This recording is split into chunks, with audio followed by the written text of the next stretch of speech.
Good evening, I'm Haley Jefferson. A fiery crash in Lake Charles last week.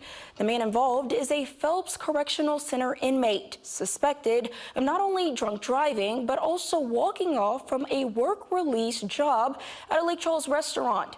KPLC's Stephanie Obidiku has the story. This is 10 feet away from your door. You're walking out and you just see a car completely engulfed. Yes. What was that like? I couldn't even register it. I couldn't figure out, first of all, where it came from. Oh my gosh, the man's bleeding. Okay. I'm gonna go help someone. June 17th at around 1:45 in the afternoon, a car came barreling down Lake Street and crashed into Jennifer Walls' tree feet away from her home. I went to him. I said, "Sir, can you hear me?" And I said, "Sir, you've been in an accident. Can you hear me?"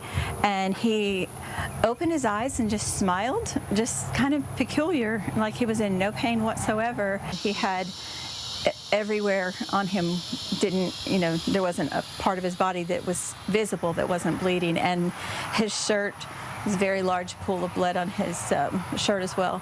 The driver was 59-year-old James McKeon Jr., who hit another vehicle prior to hitting the tree. Walls immediately called 911 for help even after McKeon denied assistance. Sheriff's deputies report observing signs of impairment. After field sobriety test, McKeon refused a breathalyzer and he was brought to the hospital for blood tests, according to investigators. At 7:45 p.m., 6 hours after the crash, the Southwest Workforce Transitional Work Program informed the sheriff's office of an escapee. An inmate walked off a job site at a Lake Charles restaurant.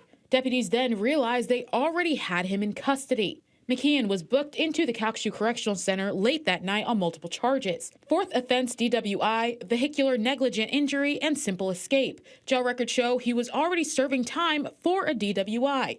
In Lake Charles, Stephanie Obidiku, 7 News. We've reached out to the work release program for details of his escape and what caused the delay in notifying local law enforcement. We have not yet heard back.